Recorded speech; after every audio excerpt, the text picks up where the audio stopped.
and I thought I'd come to you with a really quick video. I am getting ready to give our over 5-year-old passion fruit vines a nice fertilizer boost. I think they're in a big need of it. And then I'm also going to go ahead and water these passion fruit vines with fish tank water directly from one of our 150-gallon aquariums.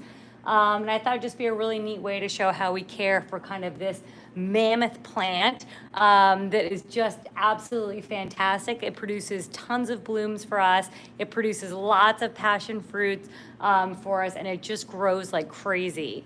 The reason that I think it needs a good fertilizing as well as a good watering is even though you can see down here, we've got these passion fruit in these absolutely enormous fabric pots. And actually, if I look, yeah, these are 50-gallon fabric pots. They still just really soak up the water that we put in there as well as the available nutrients that are in the pot, because you can see they're just really vigorous growing plants. I can back up a little bit and just show you the of these plants. They're growing up into our ceiling. You can see the 3 bags there, or the bottom of the 3 passion fruit vines that we're going to take care of today. So they're just really enormous, and they need a lot. And when we stop fertilizing them and really give them a good water schedule, they stop producing blooms and passion fruit for us. And passion fruit's certainly one of my favorite fruits of all time. So I got to keep this girl fed so that I can get those. I just got a high five from Matt's at home. I have a fertilizer that is meant for bloom stages of plants. So let me grab that. I'm happening to use a Roots Organics Uprising Bloom, but really you can use any fertilizer that's kind of dedicated for the flowering stage or fruit production stage, because it'll have the right mix of nitrogen, phosphorus, and potassium. So let's grab that bag and we'll see how it's doing. All right. So you can see here, this is what I'm going to be watering in today, and you can see this is the NPK ratio on this bag. It's got it's a nitrogen of 3, phosphorus of 6, and potassium K of 4. Oftentimes in a vegetative focused fertilizer, you'll see higher nitrogens as well as potentially different phosphorus and potassium ratios. Because these plants are giant and because they just rip through nutrients and because they're just growing so vigorously, I'm actually gonna dump in this entire 3-pound bag. Before I started the live stream, I quickly looked up the directions, and it says for large containers of 25 gallons plus, which this obviously is, you can do an eighth of a cup up to a quarter of a cup. But I'm gonna actually just dump the whole thing in. And the reason being is we've tested adding more and more and more. And these plants have responded really well to it. So I know that this plant, it won't be too hot or too much fertilizer for this plant to take the entire bag. And secondly, we've had this plant for so many years. We just have a better understanding of how quickly it kind of rips through this fertilizer and just uses it up. And then lastly, the kind of base mix that's in the pots here is a cocoa biochar rice hull mix, which is a lot of inert ingredients. There aren't any nutrients in there for the plant. So there's 2 things I like about that. One, these nutrients can kind of slowly water through over time. So every time I water, they're going to kind of disperse throughout this huge 50-gallon pot.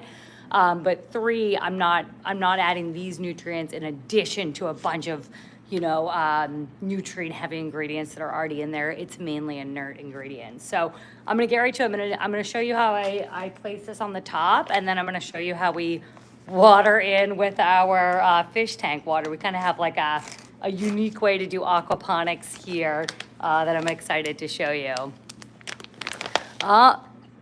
All right. Hey, Mark. I'm doing great. I'm so glad that you're on. This is great. We are absolutely loving doing these live streams. We are brand new to them. And we are totally open to what the topic should be. So for now, we're just kind of like if we're doing something at the shop. I'm at our grow shop outside of Boston where we have all of our products, but of course all of our plants and fish tanks. But the idea is just to do these often and then to answer any growing questions as they come in. So if you have any questions that I can answer, even if it's not about what we're doing, that's totally fine. Throw them in the comments. And even if you see this after we're live, we'll check back and get them answered for you. So, all right, I'm gonna dump this in. I'll just show you what it looks like. So you can tell that this is fine, but not a super fine formula fertilizer. It's not like, just a super thin, like almost talcum powder. There's some chunks in here. And this fertilizer is made up of some really cool organic things like fish bone meal and crab meal and feather meal, langbonite, things like slow release fertilized sources for the plant that will kind of soak into the surrounding mix that's already in the pot and become available for the plant over time. So every watering until this is completely until the plant is completely depleted, what I'm going to put in, the plant can pull nutrients out until it's run out of ones to pull, and we'll do it again. So, all right, I think you guys will be able to see me. Yeah. All right, so I'm going to tilt this down just a little bit. Oh, where do you grow? I am currently in Boston, Massachusetts. Well, right outside a town called Braintree, Massachusetts.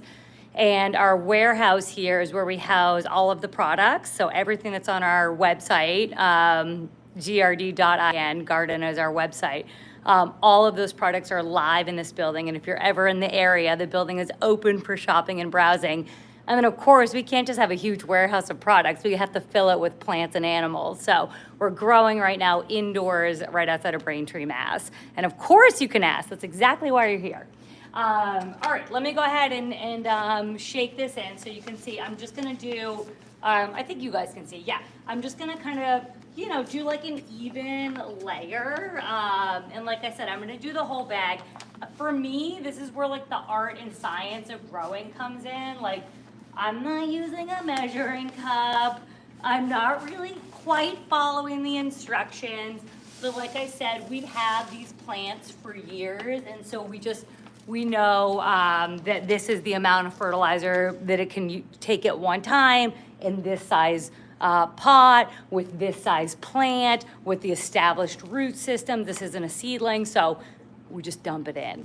All right, so the second thing I'm gonna do before I water, and then I'm gonna get right to watering. Actually, you know what, I'll dump the other two and then I'll get to watering, is I'm just gonna kind of mix it in a little bit. The reason I do that is sometimes if you water directly on your fertilizer, it almost like cakes in a little bit, like it almost like congeals and then like really sits on the top. So if you just take like a second in the beginning just to kind of mix it in a little bit, I find that it helps to keep it from kind of becoming really clumpy and whatnot when you water in, and then in subsequent waterings you don't get these like, I don't know, like little patty cakes on the top.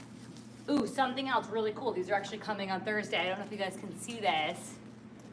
This is we have these all over the shop. These are beneficial bugs. So this is a little slow release sachet, they call them, of bugs that it's a special blend predatory mite mix. And these little things, you can't see them, they climb out over the course of 30 days and they go out and hunt all of the bad pests in your garden, inclusive of one that we really don't want around, which is spider mites. So we love these guys. So if you see these hanging in the branches, it's because we're constantly getting them and putting them around the shop to help control any pests that might come in when people come and visit, or certainly that just come in our plants or our own clothes when we come from other places. All right, so I did this one. And like I said, this plant here is probably close to, geez, maybe like 7 years old now. And then I'm gonna do this one here. Okay. Okay, here we go. Oh, Matt, I love that you are providing some help here with the comments as well. Matt is at home watching our kids while I'm taking care of the shop. So thank you, Matt. And he's doing double duty as YouTube comment support help. So I'm gonna just dump this in. You can kind of see, I think you guys can still see me. Yeah, you can kind of see the base mix of this soil. Actually, you know what, here, I'll run it up. Is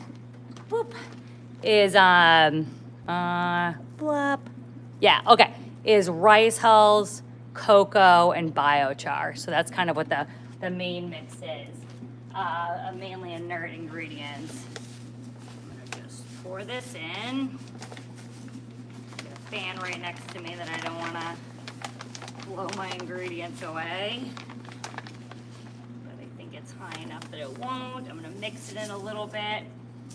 And then I'm just gonna quickly do the pot that's directly behind me. Now, interestingly enough, the pot behind me has flowered a bunch, but we have never gotten passion fruit from that pot. It's a different variety, and we're not sure if it's a variety that really like is more ornamental and doesn't produce a lot of fruit, or if we're doing something that it doesn't like. So any tips on how to grow this passion fruit variety? It's got like way bigger leaves than this one here. We love it and we will keep it and tend to it, and maybe one day we'll get a fruit from it. But it's just a different species that's either more finicky, just in the way that we're growing, or needs something, or is it just isn't really a big fruit bearing species. I'm not sure. All right, you guys, the fun part is about to come when we kind of water here. I don't know if you can see our shop dog just walked over. Is he poking in there, my little sonny? All right. All right. I've got this already set up. Kind of got a cool approach to aquaponics in the shop. I'm going to take you guys with me.